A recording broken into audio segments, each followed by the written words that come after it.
அருட்பெருஞ்சோதி அருட்பெருஞ்சோதி தனிப்பெரும் கருணை அருட்பெருஞ்சோதி. எல்லா உயிர்களும் இன்புற்று வாழ்க, வள்ளல் மலரடி வாழ்க வாழ்க, கொல்லா விரதம் குவளை எல்லாம் ஓங்குக, நல்லோர் நினைத்த நலம் பெறுக, நன்றி நினைத்த எல்லோரும் வாழ்க இசைந்து.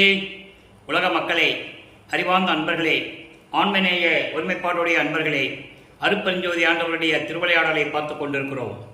அருட்பெருஞ்சோதி ஆண்டவருடைய திருவிளையாடல் 1823ஆம் ஆண்டு தொடங்கி 30/1/1874 இரவு 12 வரையில் 51 ஆண்டுகள் அருட்பெருஞ்சோதி ஆண்டவருடைய திருவிளையாடல் தொடர்கிறது. அருட்பெருஞ்சோதி ஆண்டவருடைய திருவிளையாடலை வல்லற்பமானவர்கள் திருவருட்பாவை நமக்கு அருளி இருக்கிறார்கள். வல்லற்பமானவர்கள் அருட்பெருஞ்சோதி ஆண்டவரிடம் செல்வப்பிள்ளையாக இருந்தபோது சுத்த சன்மார்க்கத்தை உலக மக்களுக்கு தெரியப்படுத்த வேண்டும் என்பதற்காகவும், உலக மக்களை எல்லாம் சுத்த சன்மார்க்கத்தில் சேர்த்து உலக மக்களெல்லாம் இன்புற வேண்டும் என்பதற்காகவும் இந்த மண்ணுலைக்கு அருட்பெருஞ்சோதி ஆண்டவரால் வருவிக்க உற்றவர்.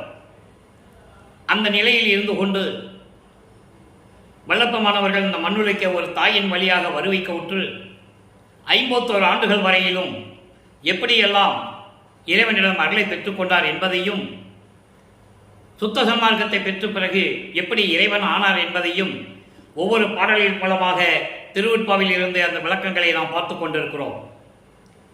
திருவருட்பா 6 திருமுறைகளிலும் வல்லப்பமானவர்கள் ஒவ்வொரு பாடலிலும் இந்த பிரபஞ்சத்தினுடைய உண்மைகளையும், எந்தெந்த காலகட்டத்தில் இறைவனுடைய திருவிளையாடல் நடந்தது என்பதையும் விவரமாக தெளிவாக திருவருட்பாவிலே நமக்கு அருளியிருக்கிறார்கள். அதை ஒவ்வொரு பதிகத்திலிருந்தும், ஒவ்வொரு திருமுறையிலிருந்தும், ஒவ்வொரு பாடலிலிருந்தும் நாம் பார்த்து கொண்டிருக்கிறோம். அந்த வகையில் இன்று நாம் பார்க்க வேண்டிய பாடல் திருவருள் முறையீடு 48வது பாடல், 1ஆம் திருமுறை. வல்லப்பமானவர்கள் வருவிக்க உற்று முதல் 8 ஆண்டுகள் வரையிலும் தான் யார் என்று தெரியாத நிலையில் இருந்து கொண்டிருக்கிறார்கள்.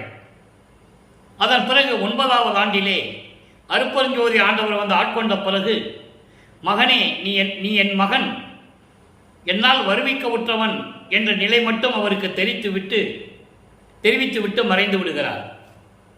அதன் பிறகு வல்லப்பமான் நமது பிள்ளை பெருமானவர்கள் இறைவனால் வருவிக்க உற்றவன் என்ற நிலை மட்டும் அவருக்கு தெரிகிறது. வேறு எந்த நிலையும் அவருக்கு தெரியாது. எல்லாமே மறைப்பு நிலையில் இருந்து கொண்டிருக்கிறது. அப்போ 9வது ஆண்டில் திருவருள் முறையீடு உதயமாகிறது. 1ஆம் திருமுறையிலே திருவருள் முறையீடு உதயமாகிறது. அப்போ அந்த பாடல்களிலே எப்படி இறைவனை சமயங்களும் மதங்களும் மார்க்கங்களும் சூழ்ந்திருந்த காலகட்டங்களில் எப்படி உருவகப்படுத்தினார் என்பதை திருவருட்பாவிலே நாம் கண்கூடாக பார்க்கலாம். பிரபஞ்சம் தோன்றிய காலத்திலிருந்தே இந்த சமயங்களும் மதங்களும் மார்க்கங்களும் தோன்றி சைவ சமயத்தை சேர்ந்த தலைவர்களை எப்படி உருவகப்படுத்தினார்கள், அதாவது சிவபெருமான், நடராஜன், சொக்கநாதன், மகாலிங்கம் என்று சைவ சமயத்தை சேர்ந்தவர்கள் இவர்களை எப்படி உருவகப்படுத்தினார்கள், அதே போன்று வைணவ சமயத்தை சேர்ந்தவர்கள் திருமாலை எப்படி உருவகப்படுத்தினார்கள் ஒவ்வொரு நிலையிலும் என்பதை திருவருட்பாவிலே நமக்கு தெளிவாக காட்டியிருக்கிறார்கள். அந்த நிலையில் இருந்து கொண்டு இவரும் நமது பிள்ளை பெருமானவர்களும் சமயங்களிலும் மதங்களிலும் மார்க்கங்களில் ஈடுபட்டு கொண்டிருந்த போது திருவருள் முறையீடிலே எப்படி இறைவனை கூறுகிறார் என்பதை நாம் பார்க்க போகிறோம். நல்லா கவனிங்க. உருவத்திலே சிறியனாகி யூகத்திலே ஒன்றும் இன்றி திருவிழத்திலே சிறுகால் வீசி ஆடி சென்ற அந்த பருவத்திலே. பாடல் உங்களுக்கு புரியாமல் இருக்கலாம். விளக்கம் மிகவும் எளிமையானது. இறைவன் கொடுத்த விளக்கத்தை உங்களிடம் இந்த வள்ளலார் ஊழியன் கூறிக்கொண்டிருக்கிறேன். அப்படி தெருவிலே விளையாடி சென்ற அந்த பருவத்திலே நல் அறிவு அளித்து உன்னை பாட செய்தாய்.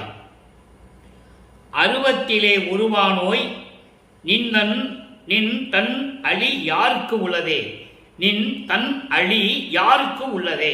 இது பாடல். இப்ப இந்த பாடல்ல இறைவனுடைய திருவிளையாடல் எப்படி நடக்குது?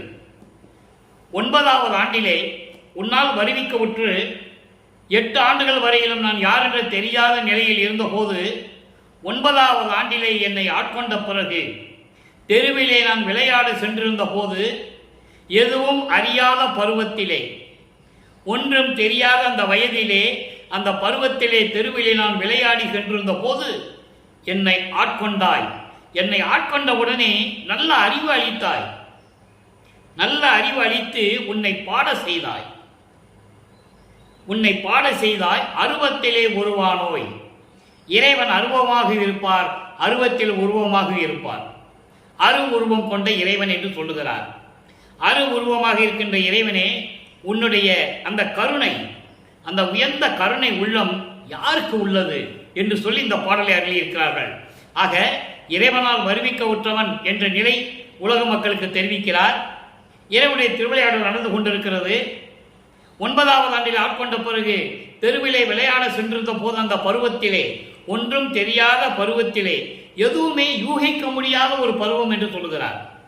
எதையும் அறிந்து கொள்ள முடியாத ஒரு பருவம், நன்மையா தீமையா என்று அறியாது, எதையும் யூகிக்க முடியாத ஒரு பருவத்திலே நீ ஆட்கொண்டு நல்ல அறிவை கொடுத்து, ஆட்கொண்டவுடனே நல்ல அறிவு வந்து விடுகிறது அவருக்கு. பாட செய்தாய். அதன் பிறகு இறைவன் மறைந்து விட்டார். ஆட்கொண்ட பிறகு இறைவன் மறைந்து விட்டார். முன்பருவம் பின்பருவம் காட்டி உனக்கு அருள்வேன் மகனே என்று சொல்லி புன்னகையோடு மறைந்து விட்டார் என்று ஒரு பாடலிலே சொல்லுவார். அதனால் அந்த பாடலாம் பின்னால் வரும், நம்ம பார்க்கலாம். அப்போ அந்த பருவத்தில் இருந்த போது என்னை ஆட்கொண்டு எனக்கு நல்ல அறிவளித்து உன்னை பற்றி பாட வைத்து விட்டாய். உன்னை வணங்கி பாடிக்கொண்டிருக்கிறேன். இருந்தாலும் அருவத்தில் உருவானோய், இந்த கருணை உள்ளம் யாருக்கு இருக்கிறது? உன்னை தவிர யாருக்குமே இல்லை என்று சொல்லி இந்த பாடலை நமக்கு அருளி இருக்கிறார்கள். ஆக 1ஆம் திருமுறையிலே திருவருள் முறையீடு, இறைவன் எப்படி வந்து ஆட்கொண்டான், எந்த வயதிலே ஆட்கொண்டார், எப்படியெல்லாம் அறிவை கொடுத்து பாட செய்தார் என்பதை கூறுகிறார். திருவருள் முறையீடு மொத்தம் 232 பாடல்களை கொண்டது. ஒவ்வொரு பாடலிலும் இறைவன் வந்து எப்படி ஆட்கொண்டு மறைந்து விட்டார் என்பதை தெளிவாக நமக்கு வல்லற்பமானவர்கள் அருளியிருக்கிறார்கள். சரி, இப்போ 1ஆம் திருமுறை முடிஞ்சது. 1ஆம் திருமுறை என்பது 9வது ஆண்டிலிருந்து, நான் ஏற்கனவே கூறியிருக்கிறேன், விளக்கம் கொடுத்திருக்கிறேன். வல்லற்பமானவர்களை பற்றி பேசும்போது வயதை பற்றி குறிப்பிடவே கூடாது. அவர் ஒவ்வொரு யுகத்திலேயும் இருந்தவர், இறைவனாகவே இருந்து கொண்டிருக்கின்றவர். அப்படிப்பட்டவர் இந்த மண்ணுலகிலே இறைவனுடைய கருணையினால் ஒரு தாயின் வழியாக வருவிக்க உற்றார். எதற்காக வருவிக்க உற்றார் என்பதை அகவலிலே தெளிவாக கூறியிருக்கிறார்கள். ஆன்ற சன்மார்க்கம் அணிபெற என்னைத்தான் ஈன்று அமுதளித்த இனிய நற்றாயே. இதைவிட ஒரு சான்று, உதாரணம், எடுத்துக்காட்டு, உண்மை எதுவும் தேவையில்லை. அப்போ அந்த நிலையில் இருக்கும்போது இறைவன் தன் மகனை ஆட்கொண்ட பிறகு மறைந்து விடுகிறார். இப்போ 1ஆம் திருமுறை முடிந்து விட்டது. அடுத்து 2ஆம் திருமுறை உருவாகிறது. 2ஆம் திருமுறை உருவாகும் போது நமது பிள்ளை பெருமானவர்களுக்கு 13வது ஆண்டு வருவிக்கவுற்று 13வது ஆண்டு தொடங்குகிறது. 13வது ஆண்டிலே வருவிக்கவுற்று 13வது ஆண்டிலே திருவொற்றியூர் செல்லுகிறார். மனம் ஒரு நிலையில் இல்லை, மனதை சாந்தப்படுத்த வேண்டும். மனம், சித்தம், புத்தி, அகங்காரம் நிலையை கடக்க வேண்டும். அது ஒவ்வொரு பாடலிலும் நாம் பார்த்து கொண்டிருக்கிறோம். இப்ப மனநிலையை ஒரு நிலைப்படுத்துகிறார். அப்ப அந்த மனத்தை ஒருநிலைப்படுத்த வேண்டும் என்றால் அந்த காலகட்டங்களில் உலகியலில் இருக்கின்றவர்கள், உலக நடையிலே இருக்கின்றவர்கள் ஏதாவது ஒரு கோயிலுக்கு செல்லுவார்கள். சைவ சமயத்தை சேர்ந்தவர்கள் சிவன் கோயிலுக்கு செல்லுவார்கள். வைஷ்ணவ சமயத்தை சேர்ந்தவர்கள் திருமால் கோயிலுக்கு செல்லுவார்கள். சாதனம் சமயத்தை சேர்ந்தவர்கள் அம்மன் கோயிலுக்கு செல்லுவார்கள். கௌபாரம் சமயத்தை சேர்ந்தவர்கள் முருகன் கோயிலுக்கு செல்லுவார்கள். காணாபத்தியம் சமயத்தை சேர்ந்தவர்கள் பிள்ளையார் கோயிலுக்கு செல்லுவார்கள். சூரியனை வழிபடுகின்றவர்கள் சௌபாரம் சமயத்தை சேர்ந்தவர்கள் சூரியனை வழிபட செல்லுவார்கள். இப்படி ஒவ்வொரு சமயத்தை சேர்ந்தவர்கள் ஒவ்வொரு தலைவர்களை மேற்கொண்டு அங்கே வழிபட சென்று விடுவார்கள். நமது பிள்ளை பெருமானவர்கள் சைவ குலத்தில் இருந்ததனால், சைவ நெறியை கடைபிடித்ததனால் சைவ சமயத்தை சேர்ந்த தியாகராஜ பெருமான் கோயிலுக்கு செல்லுகிறார். சென்றுதான் ஆக வேண்டும், போய்தான் ஆகணும். காலத்தின் கட்டாயம், இறைவனுடைய திருவிளையாடல். இவர் விரும்பி இருந்தது இல்லை. அது பின்னால சுத்த சன்மார்க்கத்தை பெற்ற பிறகு ஒரு பாடலிலே சொல்லுவார், நான் விரும்பி சமயங்களையும் மதங்களையும் மார்க்கங்களையும் நான் சார்ந்து இருக்கவில்லை. இறைவன் இருக்க சொன்னார், இருந்தேன். வேண்டாம் என்று சொன்னார், வந்துவிட்டேன். சுத்த சன்மார்க்கத்தை கொடுக்க கூடமானே, கொடுக்க போறேன், அது வேண்டாம்னு சொன்னாரு, வந்துட்டேன். இந்த நிலை உருவாகும். அதை நம்ம படிப்படியாக பார்த்துக்கிட்டு இருக்கோம். அந்த பாடல் விளக்கம் வரும்போது உங்களுக்கு புரியும். அன்பர்களே, இங்கே கூறக்கூடிய விளக்கங்கள் அத்தனையுமே நமது பிள்ளைப்பெருமானவர்கள் வல்லற்பமானவர்களுடைய திருவொட்பாவில் இருந்துதான் எல்லா விளக்கமும் இருக்கிறது, கூறிக்கொண்டிருக்கிறேன். ஆக இப்படிப்பட்ட நிலையில் இரண்டாம் திருமுறை உருவாகிறது நற்றுணை விளக்கம். மனதிடம் சொல்லுகிறார், மனமே நீ எதுக்கும் கவலைப்படாதே, எதுக்கும் கவலைப்படாதே, நமச்சிவாயன்னு ஒரு துணை நமக்கு இருக்கு அப்படின்னு மனதிடம் சொல்லுவார். சொல்ல வேண்டிய காரணம், சமயங்களும் மதங்களும் மார்க்கங்களும் சூழ்ந்திருந்த காலகட்டங்களில் நமது பிள்ளை பெருமானவர்களும் அந்த நெறிகளை பின்பற்றி கொண்டிருக்கிறார். திருநூறு பூசுவார், உத்ராட்சி மாலையை போட்டிருப்பார், காதலை கடுக்கான் போட்டிருப்பார், சமயங்களிலும் மதங்களில் கூறப்பட்ட அத்தனை சடங்குகளையும் செய்து கொண்டிருக்கிறார். ஏனென்றால் இவரை அறியாமலேயே சரியை கிரியை யோகம் என்ற 12 நிலைகளை கடந்து கொண்டிருக்கிறார். அதை நீங்க புரிஞ்சுக்கணும். சுத்த சன்மார்க்கம் பெற வேண்டும் என்றால் இந்த சரியை கிரியை யோகம் 12 நிலைகளை கடக்க வேண்டும். அப்படிதான் சுத்த சன்மார்க்கத்தை பெற முடியும். இவரை அறியாமலேயே கடந்து கொண்டிருக்கிறார். சரியை என்பது மனதில் ஒரு உருவத்தை கற்பனை செய்து வழிபடுவது, உருவ வழிபாடு. கிரியை என்பது அந்த உருவத்தை வேள்வி வளர்த்து மந்திரம் சொல்லி வழிபடுவது. இதற்கு நிறைய விளக்கங்கள் இருக்கின்றன. வேதாந்தம் சித்தாந்தம் நிறைய விளக்கங்கள் சொல்லுது. மக்களுக்கு புரியும்படி சொல்லணும். சரியை என்பது உருவ வழிபாடு, கிரியை என்பது அந்த உருவ வழிபாட்டை மந்திரம் சொல்லி வழிபடுவது. நமச்சிவாயம், சிவாயனமா அப்படி சொல்லி வழிபடுவது. இது இரண்டையும் கடந்து யோக நிலையில் இருந்து கொண்டிருப்பது. இந்த 12 நிலைகளை கடந்தால்தான் 13வது நிலையான ஞான சரிக்கு போக முடியும். அந்த நிலையை நமது பிள்ளை பெருமான் அவர்கள் அவரை அறியாமலேயே அவர் கடந்து கொண்டிருக்கிறார். அவருக்கு தெரியாமலேயே அவர் தந்தை கடத்தி கொண்டு சென்று கொண்டிருக்கிறார் என்பதை இங்க நான் பதிவு செய்ய கடமைப்பட்டிருக்கிறேன். அப்ப அந்த நற்றுணை விளக்கத்தில் என்ன சொல்றாரு? மாலும் துஞ்சுவான். அன்பர்களே நல்லா கவனிக்கணும். பிரபஞ்சத்தில் யாரும் சொன்னதில்லை. எத்தனையோ அறிஞர்கள், ரிஷிகள், முனிவர்கள் தோன்றினார்கள். யாரும் பிரபஞ்சத்தின் உண்மையை சொன்னதில்லை. இவர் சொல்றாரே, மாலும் துஞ்சுவான், மலரவன் இறப்பான், மற்றை வானவர் முற்றிலும் அழிவர். திருமாலும் இறப்பான், பிரம்மனும் இறப்பான், வானவர்கள் எல்லாம் அழிந்து விடுவார்கள். ஒவ்வொரு யுகத்திலையும் ஒவ்வொரு அவதாரம் எடுக்கும் போதும் திருமால் என்ன பண்ணணும்? அந்த அவதாரம் முடிஞ்சவுடனே அவர் இறக்கணும். இறந்த உடனே அடுத்த அவதாரத்துக்கு அவர் தயாராகணும். புராணங்களில் உண்டு. இவ்வளவு தெளிவாக மக்களிடம் யாரும் சொன்னதில்லை. அதனால்தான் வல்லப்பெருமான் சொல்லுவார், செத்து செத்து பிறக்கும் தேவர்களை நான் மதியேன், என் முன் வழியில என்று சொல்லுவார். வழியிலன்னா எனக்கு நிகர் அவங்க இல்லை. நான் வலிமை படைத்தவன், என் தந்தையின் அருளை பெற்றவன். நான் எனக்கு பிறப்பு இறப்பு இல்லை. ஊழி தோறும் ஊழி உழப்பராது ஓங்கி வாலி என்று எனக்கு வாய்த்த நன்னிதியே அகவல்ல சொல்லுவார். அறந்திருமலை நிறைய இடங்களிலே உண்டு. ஊழி தோறும் ஊழி உளவினும் அழியா உடம்பை அளித்த நான். பிரம்மனுக்கும் திருமலுக்கு அப்படி கிடையாது. உடம்பை அழிச்சிட்டு தான் போகணும். ராமாயணம் முடிஞ்சதுன்னா அந்த ராமாயணம் முடிஞ்ச உடனே அவர் சராய நதியில போய் மூலிகை இறக்கணும். துவார யுகத்தில் கிருஷ்ணன் கடைசியில் ஒரு வேடன் கையிலே இறக்கணும்.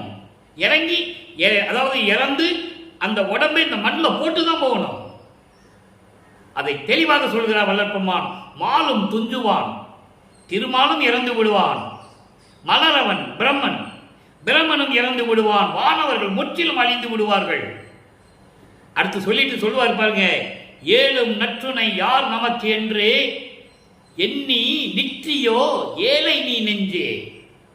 இப்படியெல்லாம் இறந்து போறவர்கள் இருக்கும்போது, திருமால் பிரம்மன் இவங்கெல்லாம் இறந்து போவர்கள், அவர்கள்லாம் அப்படியெல்லாம் போகும்போது நமக்கு எந்த நிலை ஏற்படுமோ, நமக்கு எந்த நிலை ஏற்படுமோ, நமக்கு யாரு துணை என்று ஏங்கி நிற்கிறாயா, ஏங்கிக் கொண்டு இருக்கிறாயா என் மனமே?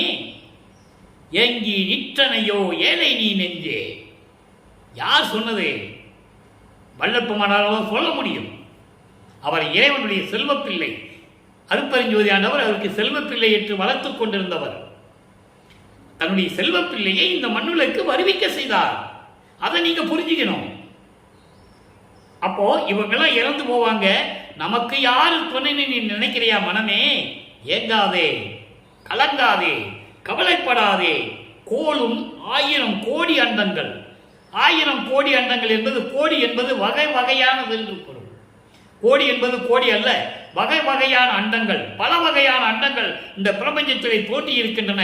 எத்தனையோ கோள்கள் அடுக்கடுக்காக இருக்கின்றன. அவற்றை ஆக்கியும் நீக்கியும் அவற்றை அழித்தும் மறுபடியும் அதை உருவாக்கக்கூடிய திறமை நமச்சிவாயத்துக்கு உண்டு. அந்த அருள் வல்லமை நமச்சிவாயத்துக்கு உண்டு. 4 மாமரை பரம்பொருளே, 4 வேதங்களும், ரிக்வேதம், யசுர்வேதம், சாமவேதம், அதர்வண வேதம், 4 வேதங்களும் போற்றக்கூடிய பரம்பொருள் என்று போற்றக்கூடிய நமச்சிவாயம் இருக்கும்போது நமக்கு ஏது கவலை? நாம் பெரும் துணை. நமச்சிவாயம் தான் நமக்கு துணை என்று சொல்லுகிறார். சொல்லிதான் ஆக வேண்டும். அதை நீங்க புரிஞ்சுக்கணும். ஏன்னா இந்த பாடலை சொல்லிட்டு வல்லப்பமான நமச்சிவாயம் தானே சொன்னாரு, நம்மளும் நமச்சிவாயம் சொல்லுவோன்னு சொல்லி சுத்த சன்மார்க்கத்தில் சொல்லக்கூடாது. நீங்க சமயங்களையும் மதங்களையும் மார்க்கங்களையும் பின்பற்றி கொண்டிருந்தால் நீ நமச்சிவாயம் சொல்லிக்கலாம், தவறில்லை, அது அவங்களுடைய சுதந்திரம். ஆனால் சுத்த சன்மார்க்கத்தில் கண்டிப்பாக சொல்லக்கூடாது. இதுதான் சத்தியம், அருட்பெருஞ்சோதி ஆண்டவருடைய கட்டளை. யாராலையும் மறுக்க முடியாது. திருவருட்பாவிலே அத்தனை ஆதாரங்கள் உண்டு. விண்ணப்பத்திலே படிக்கிறாங்க, வல்லப்பமான் தெளிவாக கூறுகிறார், எல்லாமுடைய அருட்பெருஞ்சோதி அற்புத கடவுளே, இது தொடங்கி எக்காலத்தும், இது தொடங்கி என்றால் என்ற, இது தொடங்கி என்றால் சுத்த சன்மார்க்கத்தில் எக்காலத்திலும் முக்கிய தடைகள், சுத்த சன்மார்க்கத்தின் முக்கிய தடைகள் என்று சொல்லுகிறார். அதனால்தான் சொல்லுகிறார், நீ சுத்த சன்மார்க்கத்தில் இருந்தால் அருட்பெருஞ்சோதி மட்டும்தான் சொல்லணும். நீங்க சமயங்களையும் மதங்களையும் மார்க்கங்களையும் சார்ந்து இருந்தால் நீங்க என்ன வேணா பேசி சொல்லிக்கலாம். இப்போ சைவ சமயத்தை சேர்ந்தவர்கள் வைஷ்ணவ சமய கோயிலுக்கு போய் நமச்சிவாயம் சொல்ல முடியுமா? முடியாது. அதே மாதிரி திருமால் கோயிலுக்கு போயிட்டு, ரங்கநாதன் கோயிலுக்கு போயிட்டு நமச்சிவாயம் சொல்ல முடியுமா? சிவன் கோயிலுக்கு வந்துட்டு ஓம் நம நாராயணன் சொல்ல முடியுமா? யோசித்து பார்க்கணும். அவங்க சமயத்துக்கு ஒரு கொள்கை வைத்திருக்கிறார்கள். அந்த கொள்கையில் நீங்க இருந்துக்கங்க, தவறில்லை. அதே போன்று சுத்த சன்மார்க்கத்தின் முக்கிய தலையாய கடமையான சத்தியஞான சபைக்கோ அருட்பெருஞ்சோதி ஆண்டவரை வழிபடுவதற்காகவோ வந்தாலும் சரி, அருட்பெருஞ்சோதி மட்டும்தான் சொல்லணும். திருநூறு பூச வேண்டிய அவசியம் இல்லை. திருவருட்பாவிலே ஆதாரங்கள் உண்டு, யாரும் மறுக்க முடியாது. அந்த காலகட்டங்களில் இருக்கும்போது நமச்சிவாயன்னு வல்லப்பமான் சொன்னாரு, உண்மைதான். அதுக்கப்புறம் வேண்டான்னு சொன்னார்ல, அதை மக்கள்கிட்ட சொல்லணும்ல. யார் சொன்னது? 202 வருஷமா யாரும் சொல்லல. அதனால சமயங்களும் மதங்களும் மார்க்கங்களும் சூழ்ந்திருந்த காலகட்டங்களில் வல்லப்பமான் கூறியது உண்மை. திருவருட்பாவில் அவரே சொல்றாரு. நான் தெரியாம சொல்லிட்டேன், எனக்கு அப்போ அற்ப அறிவு இருந்ததுன்னு சொல்றாரு. பேர் உபதேசம் சொல்லும்போது கேட்கிற கேள்விகளுக்கு பதில் சொல்றாரு. அன்பர்கள் கேட்கிற கேள்விக்கு நீங்க அதெல்லாம் சொல்லிட்டு தானே இருந்தீங்க, திருநூறு பூசிட்டு இருந்தீங்க, உத்தராட்ச கொட்டை போட்டிருந்தீங்க, எல்லாம் பண்ணிட்டு தானே இருந்தீங்க, இப்ப வேண்டாம்னு சொல்றீங்கன்னு சொல்லும்போது சொல்றாரு, எனக்கு அற்ப அறிவா இருந்தது. அற்ப அறிவு, அற்ப அறிவு என்றால் எனக்கு மறைப்பு நிலை என்று பொருள். அதை நீங்க புரிஞ்சுக்கணும். இறைவன் என்னை, என் தந்தை இந்த மண்ணுக்கு வருவிக்க செய்யும் போது எனக்கு மறைப்பு நிலை இருந்ததையா, அதான் அற்ப அறிவு என்று பொருள். அதுக்காக அவருக்கு அறிவு இல்லை என்று சொல்ல முடியாது. தன்னை அந்த நிலையில் சொல்லும்போது அற்ப அறிவு என்று தன்னை தாழ்த்தி கொள்ளுகிறார் நமது இறைவன். ஆக இப்படிப்பட்ட நமச்சிவாயத்தை நாம் மறக்கக்கூடாது மனமே என்று சொல்லி 2ஆம் திருமுறை உருவாகிறது. இப்ப 3ஆம் திருமுறைக்குள்ள என்றாகிறது மூவட்ட 24. மூவட்ட 24 என்பது வல்லப்பமானவர்கள் வருவிக்க உற்று 24 ஆண்டுகள். 24 ஆண்டுகளில் இருந்து அந்த 24 ஆண்டுகளுக்குள் என்ன நடந்தது? 3ஆம் திருமுறை திருவுலா வியப்பு. ஏற்கனவே 3 பதியத்தை பார்த்தோம். அந்த பதியத்தில் நமச்சிவாய நிமச்சிவாய எல்லாம் ஒன்றும் சொல்ல மாட்டார், மந்திரமே சொல்ல மாட்டார், இறைவனை உருவகப்படுத்துவார். திருவுலா வியப்பு என்பது திருவொற்றியூருக்கு தியாகராஜ பெருமான் பவனி வருகிறார் என்று மக்கள் சொல்லுகிறார்கள். ஐயோ பவனி வராரா அப்படின்னு சொல்லி இவர் போறதுக்கு முன்னாலே இவர் மனம் அங்க போய் நிற்கிது. இவருடைய உள்ளம், இவருடைய மனம், இவருடைய நினைப்பு எல்லாமே அங்க போய் நிற்கிது அப்படின்னு சொல்ற. அதுக்கு என்ன அர்த்தம்னா, நான் இறைவன் மீது காதல் கொண்டுள்ளேன், அவ்வளவு அன்பு வச்சிருக்கேன், அதனால இந்த மனம் என்னை விட்டு போயிருது அடிக்கடி, என்கிட்ட கேட்கறதே இல்லை. மனதை பற்றி சொல்லுகிறார். மனம் ஒரு நிலையில் இல்லை. மனம் இப்படி கூத்தாடி மகிழ்ந்து கூத்தாடி அங்கே போயிடுச்சு, அவர் முன்னால் போயிடுச்சுன்னு ஒவ்வொரு பாடலில் ஒவ்வொரு விதமாக சொல்லுவார். இன்னைக்கு திருவிழா வியப்பில் நம்ம பார்க்க போகிறோம். நல்லா பாருங்க. பின் பால் சடையார், பின் பால் சடையார் திருவிழா வியப்பு இன்னைக்கு 7வது பாடல். பின் பால் சடையார் வியாகர் என பேசும் பெருமானார் மன்றார் நடத்தார் ஒற்றிதனில் வந்தார் பவனி என்றார். நான் நன்றா துகிலை திருத்துமுனம் நலம் சேர் கொன்றை நடு பூவின் மென்தார் வாங்க மனம் என்னை விட்டு அங்கு அவர் முன் சென்றதுவே. அன்பர்களே, ஒரு சிறிய விளக்கம் தர காத்திருக்கிறேன். அது விருப்பமும் கூட. காரணம், சமயங்களும் மதங்களும் மார்க்கங்களும் சூழ்ந்திருந்த காலகட்டங்களில் இவர் எப்படி தியாகராஜ பெருமான் சொல்லுவார், சிவபெருமான் சொல்லுவார், பல பெயர்களை பல ஊர்களில் சொல்லிட்டு எல்லா பாடலையும் சொல்லிட்டு இருக்கிறார். ஆனால் சுத்த சன்மார்க்கத்தை பெற்ற பிறகு நல்லா கவனிக்கணும். சமயங்களும் மதங்களும் சாராத ஒரு தனி மார்க்கம் சுத்த சன்மார்க்கம். அப்போ இந்த பிரபஞ்சம் தோன்றிய 4 யுகங்களிலுமே இது நடந்துகிட்டு இருந்தது. மக்கள் மனசுல ஊறி போச்சு. அவங்க அதை விட்டு வெளியே வர முடியல. இதான் யதார்த்தமான உண்மை. அப்போ வர முடியல. இவங்களை எப்படியாவது கொண்டு வரணும்னு சொல்லிதான் திருவெட்பாவை நமக்கு அருளியது வள்ளற்பெருமான். இப்போ சுத்த சன்மார்க்கத்தை வரும்போது இதை சொல்லணும் இல்லை, ஏன் சொல்லலை? தியாகராஜ பெருமானும் சிவபெருமானும் கங்கை சூரியவன் ஏன் சொல்லலை? அருட்பெருஞ்சோதி மட்டும்தான் சொல்லுவார். அருட்பெருஞ்சோதி தான் ஆதியும் மந்தமெல்லாம் தோன்றிய சுயமாக தோன்றிய இறைவன். அவரை யாருமே இந்த பிரபஞ்சத்துக்கு அறிமுகப்படுத்தலை, சொல்லலை, தெரியலை. அதை சொல்றதுக்கு தான் வள்ளற்பெருமான் வருவிக்க விட்டார். இப்போ இங்கே தியாகராஜ பெருமானை பற்றி சொல்றாரு. எப்படி சொல்றாரு? பின்னிய சடையை உடையவர் தியாகராஜன் என்று பேசக்கூடிய என்று பெயர் கொண்ட பெருமானார். தியாகராஜன் என்ற பெயர் கொண்ட பெருமானார். அவர் அம்பலத்திலே இருக்கின்றவர், கூத்தாடுபவர், நடத்தார்னு சொல்றாரு. நடத்தார்னா அருள் நடனம் செய்து கொண்டு கூத்தாடி கொண்டிருக்கின்ற கூத்தாடி. தெளிவா சொல்றாரு. கூத்தாடுகின்றவர் ஒற்றிதனில் வந்தார், திருவொற்றியூரில் இருக்கிறார். அவர் பவனி வரப்போறார் என்று மக்கள் சொன்னார்கள். நான் காதால கேட்டுக்கொண்டிருந்தேன். பவனி வருகிறாரா என்று சொல்லி நான் எந்திரிச்சு என்னுடைய ஆடையை சரி செய்வதற்கு முன்னால் என் மனம் என்னை விட்டு சென்று விட்டது. எதுக்கு? கொன்றை மலர்கள் கொடுத்த மாலையை வாங்குவதற்காக. அதான் சொல்றாரே, நலம் சேர் கொன்றை நளிப்பூவின் மென் பால் வாங்க. இறைவனுக்கு பிடித்தது, சிவபெருமானுக்கு பிடித்தது கொன்றை மலர்கள் கொடுத்த மாலை. அதான் வெற்றி மாலை என்று சொல்லுவார் வள்ளற்பெருமான்.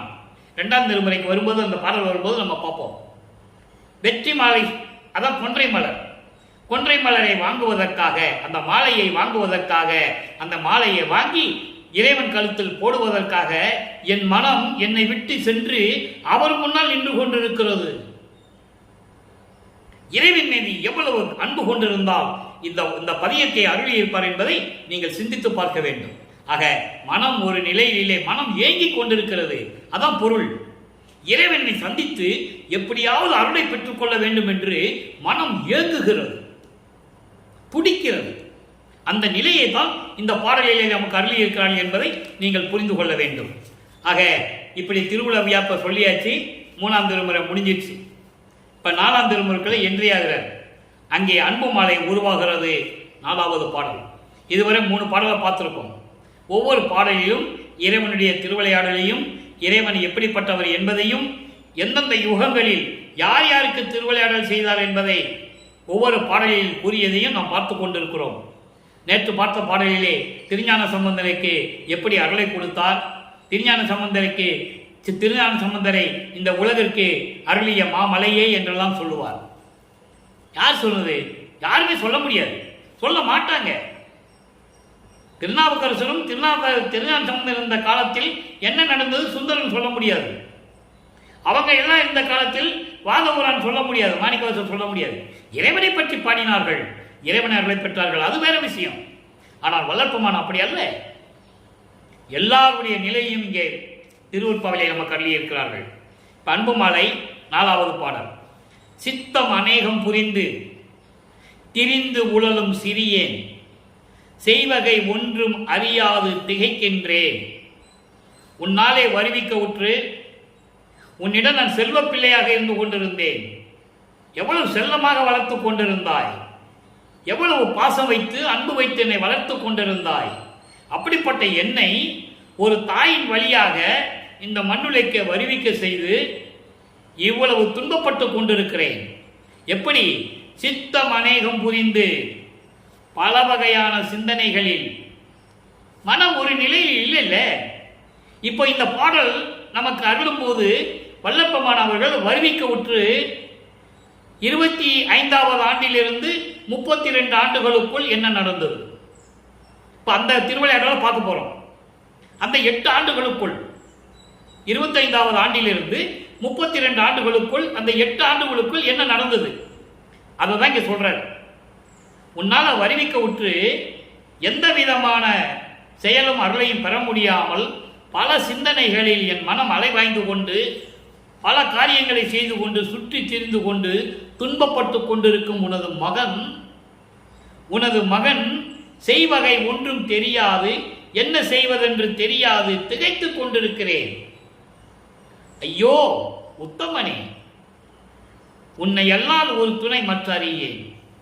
உன்னை தவிர வேறு யாராவது எனக்கு தெரியுமா? தெரியாது. உன் ஆணை உண்மை இது கண்டால் உன் மீது சத்தியம், நான் சொல்லுவதெல்லாம் சத்தியம், பார்த்துக்கோ. எப்படி சொல்றாரே, இத்தம் நேயம் சலனம் இனி பொறுக்க மாட்டேன். இத்தம் நேயம், அதாவது இப்படி பல வகையான துன்பங்களை, உலகியலிலே ஏற்படக்கூடிய துன்பங்களை, அவமானங்களை, மன உளைச்சல்களை, மன துன்பத்தை இனிமேல் நான் பொறுக்க மாட்டேன்.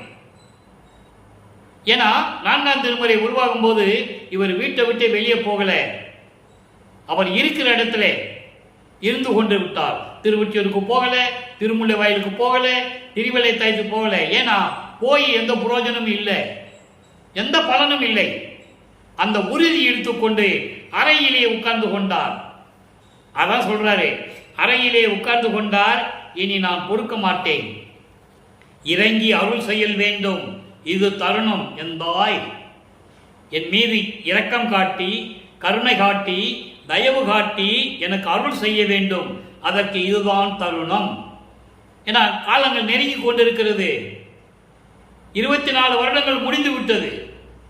வருவிக்க உற்று 24 வருடங்கள் முடிந்து எந்த பலனும் இல்லை, முடிந்து விட்டது. 25வது ஆண்டு தொடங்கிவிட்டது. வருவிக்க உற்று 25வது ஆண்டு தொடங்கிவிட்டது. அப்போதான் இதை சொல்ற, எனக்கு அருள் செய்ய வேண்டும், இனிமேல் என்னால் பொறுக்க முடியாது. எவ்வளவு அற்புதமான பாடல் பாருங்க. அப்போ அவர் சொல்றாரு பாருங்க, இனி பொறுக்க மாட்டேன், இறங்கி எனக்கு அருள் செய்ய வேண்டும், இதுதான் நல்ல நேரம். சுத்த நேயத்தவருக்கும் என்னை போலவருக்கும் துயர் தவிப்பான் மணிமன்றி துலங்கும் நடத்தரசே. உலகமெல்லாம் என்ன சொல்லுது?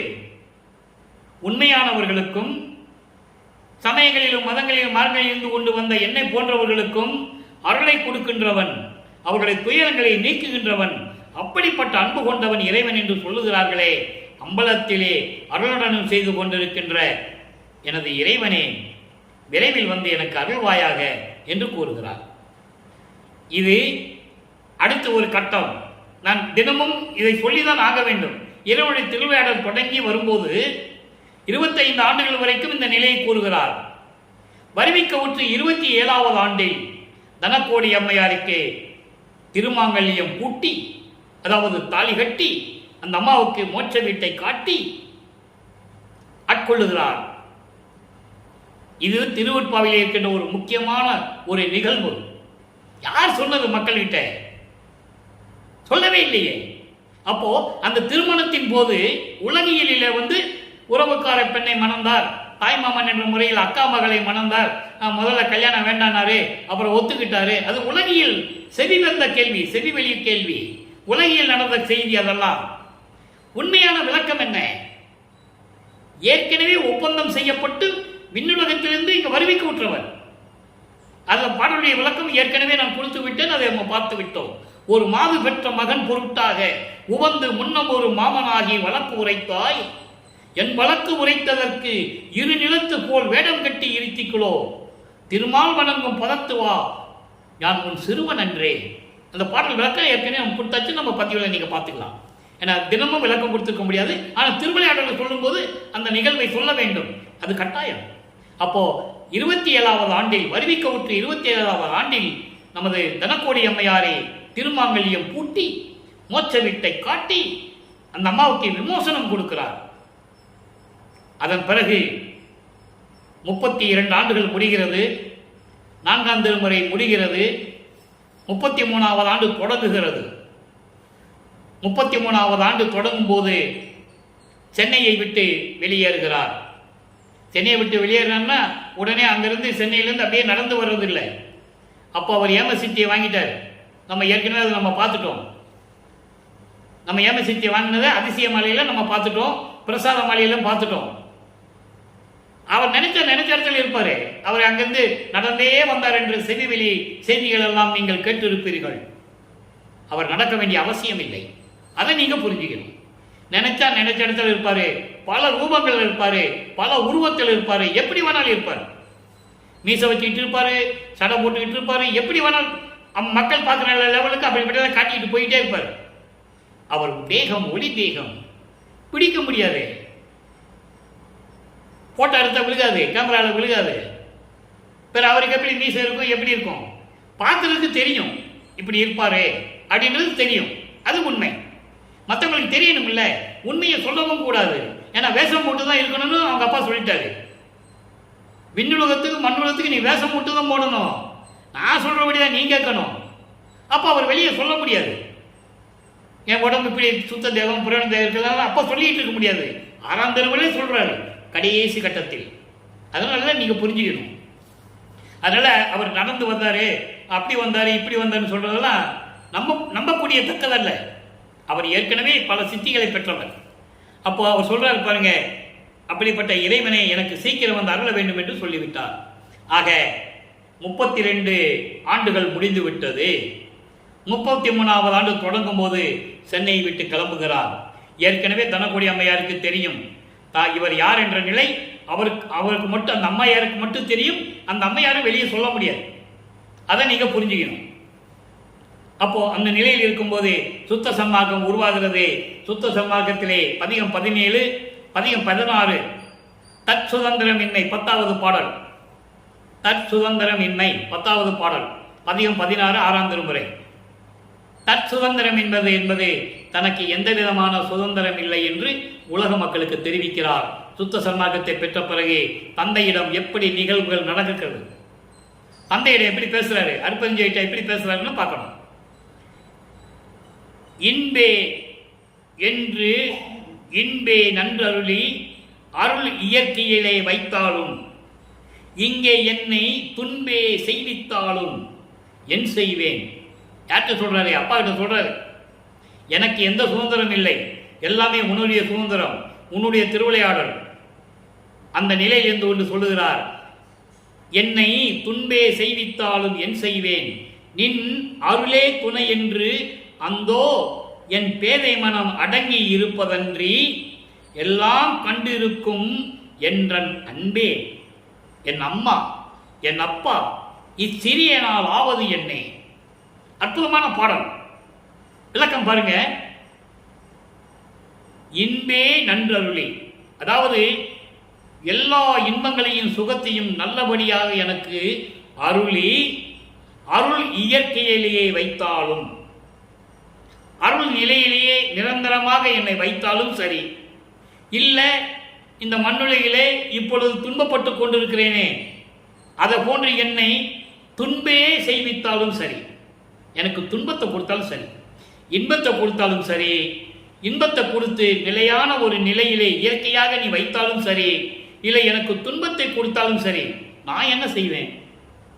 என்னால் என்ன ஆகும்? எனக்கு எந்த தனி சுதந்திரம் இல்லையே.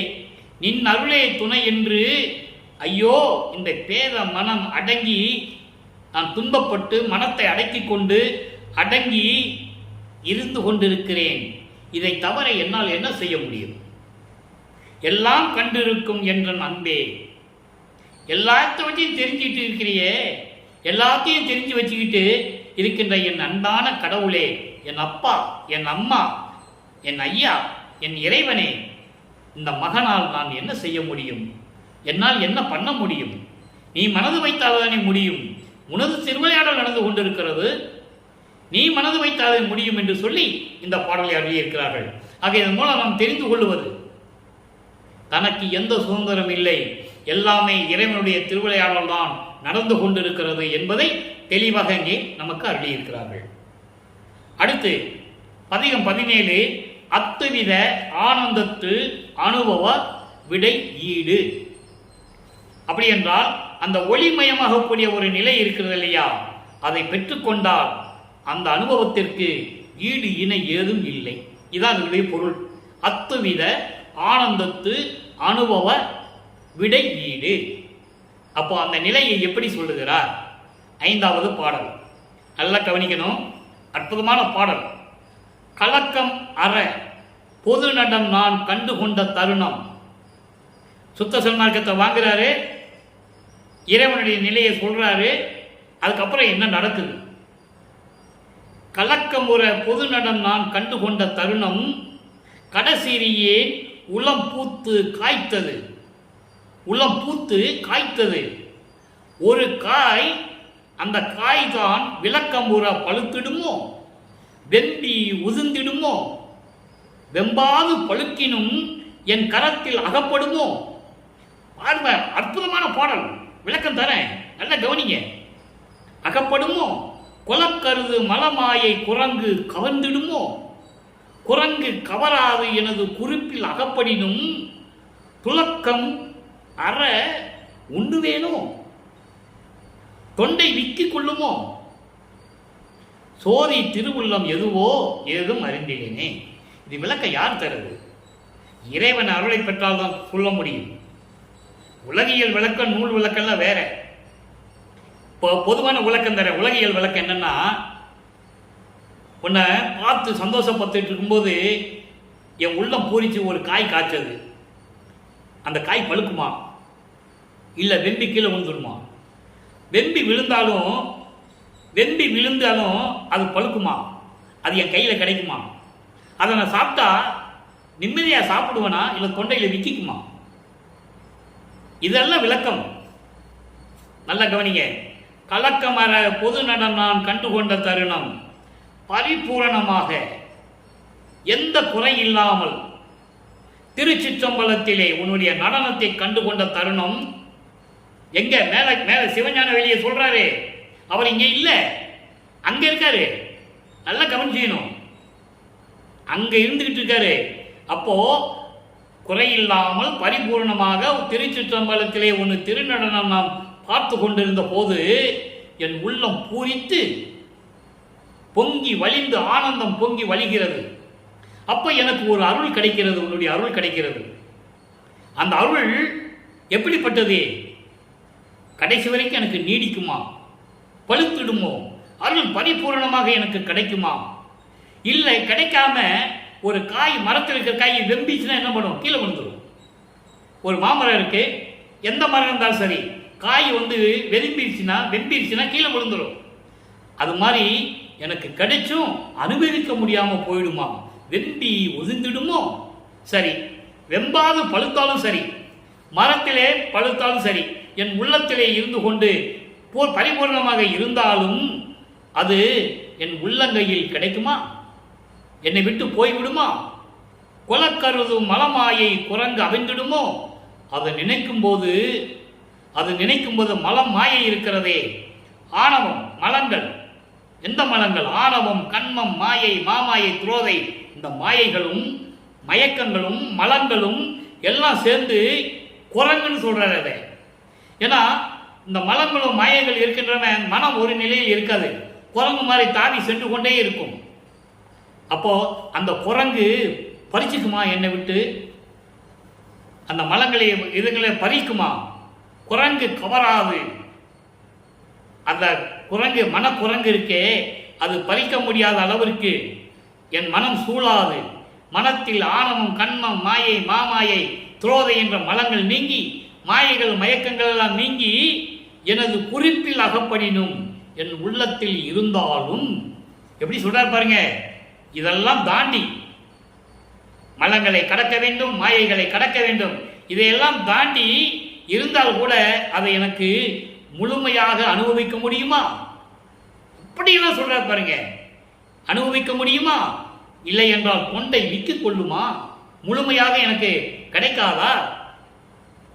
சோதி திருவுள்ளம் அறியேன், அருப்பெருஞ்சோதி ஆண்டவரே, உன் திருவுளத்தில் இருக்கின்ற குறிப்பை, அந்த எண்ணத்தை என்னால் அறிந்து கொள்ள முடியவில்லையே, ஏதும் அறிந்தில்லேனே என்று சொல்லி இந்த பாடலை அருளியிருக்கிறார்கள். எவ்வளவு அற்புதமான பாடல் பாருங்க. ஆக இதையெல்லாம் தாண்டி போகணும், மலங்களை நீக்கணும், மாயங்களை நீக்கணும். இதெல்லாம் தாண்டி போனாதானே அங்கே ஒளிமயமாக முடியும். அதை தான் சொல்றாரு அத்துவித ஆனந்தம் என்று சொல்லுகிறார். அடுத்து பிள்ளை பெருவிண்ணப்பம் 79வது பாடல். நல்லா கவனிங்க. 20வது பதியம்.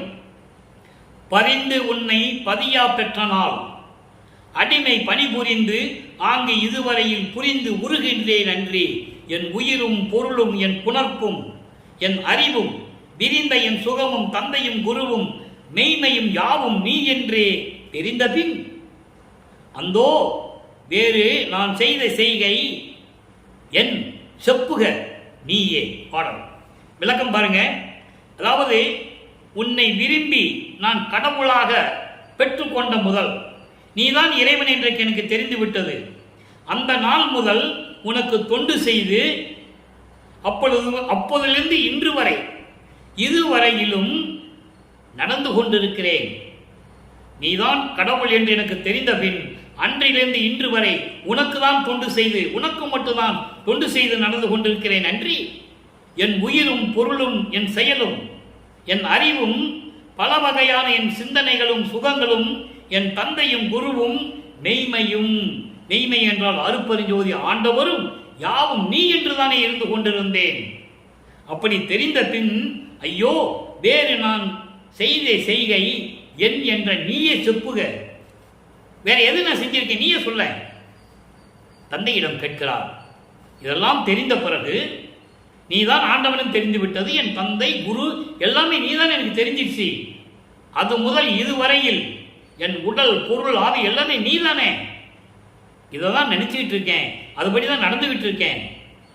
வேற எது நான் செஞ்சிருக்கேன் நீயே சொல்ல அப்படின்னு சொல்லி விண்ணப்பம் வைக்கிறார். இப்போ தனித்திரு அலங்களுக்கு வரோம். இதெல்லாம் சொல்லிதான் ஆகணும். ஒவ்வொரு பாடல்ல குறிப்பெடுத்து சொன்னாதான் இறைவனுடைய திருவிளையாடலை முழுமையாக சொல்ல முடியும். எந்தெந்த பாடலுக்கு எங்கெங்க தொடர்பு இருக்குன்னு இறைவன் கொடுத்த விளக்கம் எனக்கு தெரியாது. அவர் சொல்றேன்னு நான் சொல்றேன், அவ்வளவுதான். தனித்திராளங்கள் 108வது பாடல். நல்ல கவனிங்க. இப்போ 1ஆம் திருமுறையிலிருந்து 6ஆம் திருமுறை முடிவு வரைக்கும் வந்திருக்கும். ஒவ்வொரு நாளும் எல்லாத்தையுமே மொத்தம் 5983 பாடல் இருக்கு. ஒரே நாளில் சொல்ல முடியாது. இறைவனுடைய திருவிளையாடலை 4 வருஷம் சொல்லணும். இப்போ நம்ம எப்போ பண்ணியிருக்கோம், 49வது பதிவுக்கு தான் வந்திருக்கோம். இன்னும் இருக்கு. அப்போ ஒவ்வொரு நிகழ்ச்சியும் சொல்லும்போது, ஒவ்வொரு திருவிளையாடல் சொல்லும்போது அப்படி தொடர்ந்து சொல்லிக்கிட்டே வரணும். இப்போ தனித்திராளங்கள் 108வது பாடல். உலகம் எல்லாம் போற்ற ஒளி வடிவனாகி. நல்லா கவனிக்கணும். 9வது ஆண்டில் ஆட்கொண்ட பிறகு எவ்வளவு துன்பப்பட்டார் என்பதை சுத்த சன்மார்க்கத்தை பெற்ற பிறகு எப்படி சொல்றார். உலகமெல்லாம் போற்ற ஒளி வடிவனாகி இலக அருள் செய்தான் இசைந்தேன், திலகன் என நானே சன்மார்க்கம் நடத்துகின்றேன், நம்பெருமான் தானே எனக்கு தனித்து. இது விளக்கம் பாருங்க. இது விளக்கம் சொல்லணும்னா சொல்லிக்கிட்டே இருக்கலாம். ஆனா சுருக்கமா சொல்றேன், நேரம் கடந்துட்டு இருக்கு. உலகம் போற்றும் அளவுக்கு என்னை ஒளி வடிவனாக்கி, ஒளிமயமாக்கி, அருப்பெருஞ்சோதியாக்கி. நல்லா கவனிக்கணும் நீங்க. உலகம் போற்றும் அளவிற்கு என்னை அருப்பெருஞ்சோதியனாக்கி, அருப்பெருஞ்சோதியாக விளங்க வைத்து அருள் செய்தான் இசைந்தேன், என்னை விரும்பி அன்பு கொண்டு மகனாக வருவிக்க செய்து எனக்கு அருள் செய்தான். நானும் அருப்பெருஞ்சோதி ஆகிவிட்டேன். திலகன் என நானே சன்மார்க்கம் நடத்துகின்றேன். காரணம், திலகன் என்பது வெற்றி மகனாக வெற்றி நடை போட்டுக் கொண்டு இந்த பிரபஞ்சத்திலே நான் சுத்த சன்மார்க்கத்தை நடத்தி கொண்டிருக்கிறேன். காரணம், சுத்த சன்மார்க்கத்தை என் தந்தையிடமிருந்து பெற்றுக்கொண்டேன். சுத்த சன்மார்க்கம் பெற்றேன் என்று சொல்லுவார். நமது அனுபவ மாலை 147வது பதிகத்திலே 93வது பாடலிலே சொல்லுவார். கடைசி வரியிலே சொல்லுவார், சுத்த சன்மார்க்கம் பெற்றேன், இரவாமை உற்றேன் கான் தோழி என்று சொல்லுவார். சுத்த சன்மார்க்கத்தை பெற்றேன், நானே சன்மார்க்கத்தை நடத்துகின்றேன். எவ்வளவு அற்புதமா சொல்றான்னு பார்க்கணும் நீங்க. நானே சன்மார்க்கம் நடத்துகின்றேன். என் பெருமான் நமது இறைவன், நம் பெருமான் நமது இறைவன் அருட்பெருஞ்சோதி ஆண்டவர் தானாக முன்வந்து தானாக ஆகி என்னோடு இரண்டரை கலந்து எனக்கு ஒப்பற்ற முறையில் அருட்பெருஞ்சோதியை ஒளிமயமாக்கி அருட்பெருஞ்சோதியை கொடுத்து இந்த பிரபஞ்சத்தை இயக்க வைத்து விட்டார் என்று சொல்லுகிறார். அடுத்து மெய்யருள் வியப்பில் பாருங்க, 43வது பாடல். இந்த உலகில் உள்ளார் பலரும் மிகவும் நன்மையே என்பால் செய்ய வைத்தாய். இந்த உலகில், மண்ணுலகில் உன்னாலே வருவிக்க உற்று இந்த மண்ணுலகிலே உள்ளவர்கள் எல்லோரும் பலரும் மிகவும் நன்மையே என்பால் செய்ய வைத்தாய். என்னை வைத்துக் கொண்டு நன்மைகளை செய்து வைத்துக் கொண்டிருந்தாய். இது உன் அருளின் தன்மை. மண்ணுலகத்தை சொல்லிட்டாரு, இப்ப விண்ணுலகத்தை சொல்லணும்ல. அந்த உலகில் நல்லா கவனிக்கணும். அந்த உலகில் உள்ளார் பலரும் என்னை நோக்கியே அப்பா வாலி எனவும் புரிந்தாய். எல்லாரும் வல்லற்பெருமானை வணங்குகிறார்கள். யார் சொன்னது? இதே 202 வருஷமா யாருமே சொல்லல. என்னால் தைரியமா சொல்ல முடியும், உறுதியாகவும் சொல்ல முடியும்.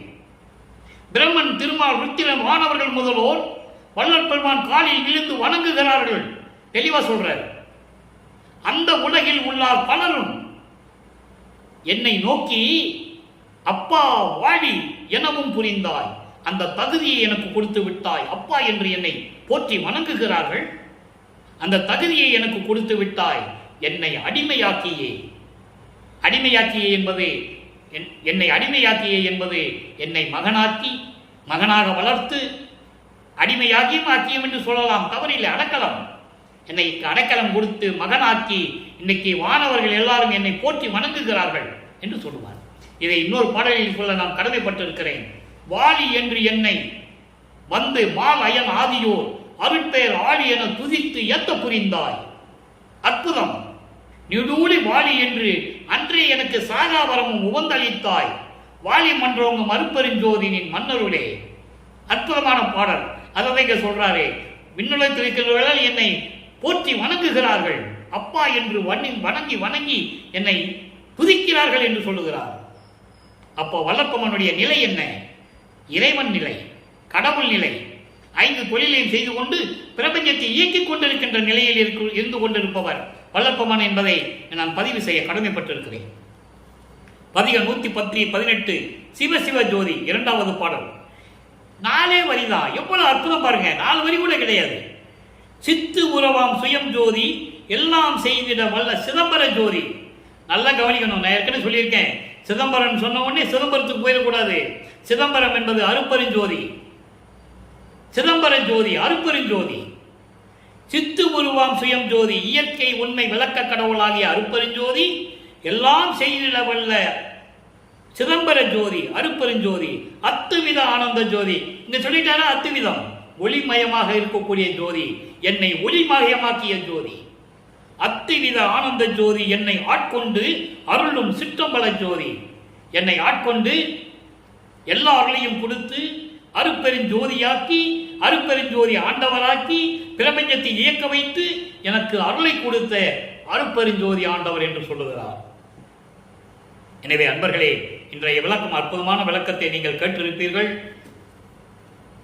எப்படி இறைவனுடைய திருவிளையாடல் நடக்கிறது என்பதை நாம் ஒவ்வொரு நாளாக பார்த்து கொண்டிருக்கிறோம். முடிவிலே எப்படி இறைவனாகிறார் என்பதையும் நாம் ஒவ்வொரு பாடலில் இருந்து பார்த்து கொண்டிருக்கிறோம். இன்னும் நிறைய விளக்கங்கள் இருக்கின்றது. நீங்கள் தினமும் இந்த பதிவை பார்க்க வேண்டும். பார்த்தால் உங்களுக்கு புரியும். எனவே நீங்களும் சுத்த சன்மார்க்கத்தில் இணைந்து கொண்டு சமயங்களும் மதங்கள் மார்க்கங்களில் சொல்லப்பட்ட சங்கற்ப விகற்பங்களை எல்லாம் நீக்கி இறைவனுடைய அருளை பெற்றுக்கொண்டு சுத்த சன்மார்க்கத்தில் கொலையும் புலையும் தவிர்த்து மாமிச உணவுகளை தவிர்த்து சைவ நெறியில் இருந்து கொண்டு இறைவனை வணங்கி ஜோதி வழிபாட்டை மேற்கொண்டு அருட்பெருஞ்சோதி அருட்பெருஞ்சோதி தனிப்பெருங்கனை அருட்பெருஞ்சோதி என்ற மகாமந்திரத்தை உச்சரித்து வேற நீங்க எந்த மந்திரமும் சொல்ல வேண்டாம். அருட்பெருஞ்சோதி அருட்பெருஞ்சோதி தனிப்பெருங்கனை அருட்பெருஞ்சோதி, பிரபஞ்சமே அதில் அடங்கிருச்சு, பிரபஞ்சமே அடங்கிருச்சு. அந்த மந்திரம் மட்டும் சொல்லிட்டு நீங்க உங்க வேலையை பாருங்க. சைவ நெறியில இருங்க, உயிர்களை கொல்லாதீர்கள். எல்லா உயிரும் ஒண்ணுதான், உயிர்களை கொல்லாதீர்கள். கொல்லா விரதம் தன்னை கொல்லாரை காணில் ஒரு புல் என எண்ணி புறம்பொழிகன்னு சொல்லுவார்.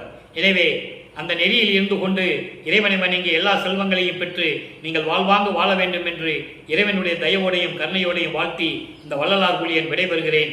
மீண்டும் நாளை சந்திப்போம். நன்றி, வணக்கம். அருட்பெருஞ்சோதி ஆண்டவருடைய திருவிளையாடல் தொடரும்.